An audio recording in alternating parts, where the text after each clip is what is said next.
ఈ రోజు మన టాలీవుడ్ లోనే కాదు ఇండియన్ సినిమా హిస్టరీలోనే ఒక మైండ్ బ్లోయింగ్ అప్డేట్ తో మీ ముందుకు వచ్చాం. ప్రభాస్ లైనప్ చూస్తే మనందరికీ ఒక విషయం అర్థమైపోతుంది. రాబోయే 2 ఏళ్లు బాక్స్ ఆఫీస్ వద్ద కేవలం ప్రభాస్ జాతర మాత్రమే నడవబోతోంది. కానీ గత కొన్ని నెలలుగా ఒక క్రేజీ ప్రాజెక్ట్ చుట్టూ ఇండస్ట్రీ వర్గాల్లో ఒకటే మిస్టరీ నడుస్తోంది. అసలు ఆ సినిమా ఎప్పుడు సెట్స్ పైకి వెళ్తుంది? ఆ క్లాసిక్ లవ్ స్టోరీకి వార్ బ్యాక్ డ్రాప్ కి డేట్ ఎప్పుడు లాక్ చేశారు? అందరూ 2027 అనుకుంటున్న వేళ మేకర్స్ సడన్ గా ఒక అఫీషియల్ బాంబ్ పేల్చారు. అవునండి, మన rebel star Prabhas classic director Hanu Raghavapudi combination లో రాబోతున్న most anticipated period action drama fauji release date official గా కన్ఫర్మ్ అయిపోయింది. ఈ సినిమా ఎప్పుడు థియేటర్లోకి రాబోతుంది? డిసెంబర్ నెల ప్రభాస్ కి ఎంత కలిసి రాబోతుంది? ఈ $1 మిలియన్ క్వశ్చన్ కి ఆన్సర్ ఈ వీడియోలో తెలుసుకుందాం. మేకర్స్ అఫీషియల్ గా అనౌన్స్ చేసిన డేట్ ఏంటో తెలుసా? 2026 డిసెంబర్ 3. అవునండి, సరిగ్గా డిసెంబర్ మొదటి వారంలో ప్రభాస్ వరల్డ్ వైడ్ గా థియేటర్స్ లో శివతాండవం ఆడబోతున్నాడు. నిజానికి చాలా మంది ఈ సినిమా 2027 సమ్మర్ లో వస్తుందేమో అనుకున్నారు. ఎందుకంటే హను రాఘవపూడి సినిమాలు చాలా పద్ధతిగా విజువల్స్ పరంగా ఎక్కడ కాంప్రమైజ్ కాకుండా తీస్తారు.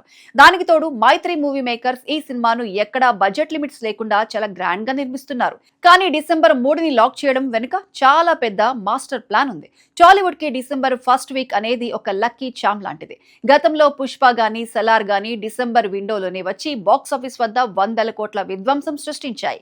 సరిగ్గా ఇయర్ ఎండ్ హాలిడే సీజన్ కి ముందే రావటం వల్ల ఇండియాలోనే కాదు ఓవర్సీస్ లో కూడా ప్రభాస్ కి లాంగ్ రన్ లో మైండ్ బ్లోయింగ్ కలెక్షన్స్ రావటం పక్కా అని ట్రేడ్ వర్గాలు లెక్కలు వేస్తున్నాయి. సరే, అసలు ఈ ఫౌజీ సినిమా బ్యాక్ డ్రాప్ ఏంటి? హను రాఘవపూడి మనకు సీతారామం లాంటి ఒక లైఫ్ టైమ్ ఎమోషనల్ హిట్ ఇచ్చారు. అందులో దుల్కర్ సల్మాన్ ని మిలిటరీ ఆఫీసర్ గా చూపించి అందరి కళ్ళలో నీళ్లు తెప్పించారు. మరి ప్రభాస్ తో సినిమా అంటే ఏ రేంజ్ లో ఉంటుంది? ఈ సినిమా బ్యాక్ డ్రాప్ వచ్చేసి 1940ల కాలం నాటిది. అంటే మన దేశానికి స్వాతంత్రం రాకముందు బ్రిటిష్ ఇండియా ఆర్మీ సైన్యంలో పనిచేసే ఒక వీరుడి కథ ఇది. ఇందులో ప్రభాస్ ఒక రాయల్ అండ్ పవర్ఫుల్ సోల్జర్ పాత్రలో కనిపించబోతున్నాడు. కానీ ఇది కేవలం ఫైట్లు, బాంబు పేలుళ్లు ఉండే సినిమా మాత్రమే కాదు.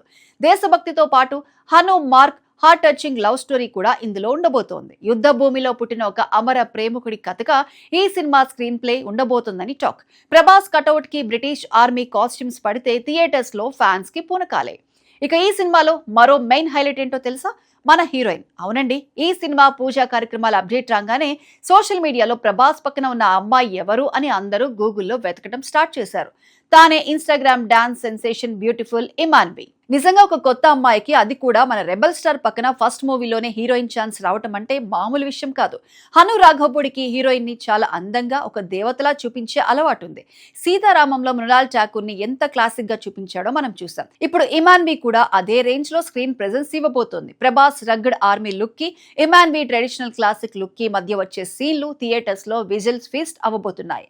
వీళ్లతో పాటు లెజెండరీ యాక్టర్స్ మిథున్ చక్రవర్తి, జయప్రద కూడా చాలా పవర్ఫుల్ రోల్స్ లో నటిస్తున్నారు. ఈ సినిమాకి విజువల్స్ ఎంత ఇంపార్టెంటో ఆడియో కూడా అంత ఇంపార్టెంట్. సీతారామం సినిమా అంత పెద్ద బ్లాక్ బస్టర్ అవ్వడానికి కారణం అందులో ఉన్న క్లాసిక్ సాంగ్స్. అందుకే హను రాఘవపూడి మళ్లీ తన ఫేవరెట్ కంపోజర్ విశాల్ చంద్రశేఖర్ కే బాధ్యతలు అప్పగించారట. ఆల్రెడీ విశాల్ చాలా అద్భుతమైన ట్యూన్స్ ని రికార్డ్ చేశారని, ముఖ్యంగా ప్రభాస్ కి సరిపోయే ఒక ఎమోషనల్ వార్ యాంథమ్ ని కూడా రెడీ చేశారని వినికిడి. మరోవైపు షూటింగ్ కోసం కంప్లీట్ గా 1940ల నాటి వింటేజ్ లుక్ వచ్చేలా కోట్లాది రూపాయల ఖర్చుతో భారీ సెట్స్ వేశారు. విజువల్ ఎఫెక్ట్స్ కూడా చాలా న్యాచురల్ గా ఉండేలా ఇంటర్నేషనల్ స్టూడియోస్ తో మైత్రి మూవీ మేకర్స్ వర్క్ చేస్తున్నారు. అందుకే ఈ సినిమా క్వాలిటీ విషయంలో ఎలాంటి కాంప్రమైజ్ లేకుండా ఉండాలనే డిసెంబర్ 2026 డేట్ ని లాక్ చేసుకున్నారు. సో ఒకసారి ఆలోచించండి, 2026లో మన డార్లింగ్ ప్రభాస్ థియేటర్లని ఎలా వేటాడబోతున్నాడు. ఒక పక్క horror comedy entertainer the Raja Saab తో మనల్ని నవ్వించి భయపెట్టాడు. ఆ తర్వాత సందీప్ రెడ్డి వంగ స్పిరిట్ తో వైల్డ్ పోలీస్ ఆఫీసర్ గా రచ్చలేపబోతున్నారు. ఇక డిసెంబర్ 3న ఈ period love and war drama ఫౌజీతో మన హృదయాలను కొల్లగొట్టబోతున్నాడు. అసలు ఇలాంటి back to back different genres చేయటం కేవలం ప్రభాస్ కి మాత్రమే సాధ్యం. మరి మీరేమనుకుంటున్నారు? Hanu Raghavapudi mark emotional love స్టోరీలో మన డార్లింగ్ ప్రభాస్ ని చూడడానికి మీరు ఎంతవరకు వెయిట్ చేస్తున్నారు? డిసెంబర్ 3 రిలీజ్ డేట్ డెసిషన్ కరెక్టేనా? మీ అభిప్రాయాన్ని కింద కామెంట్ సెక్షన్ లో మాతో షేర్ చేసుకోండి. ఇలాంటి మరిన్ని ఇంట్రెస్టింగ్ అప్డేట్స్ కోసం మా ఛానల్ ని సబ్స్క్రైబ్ చేసుకోండి.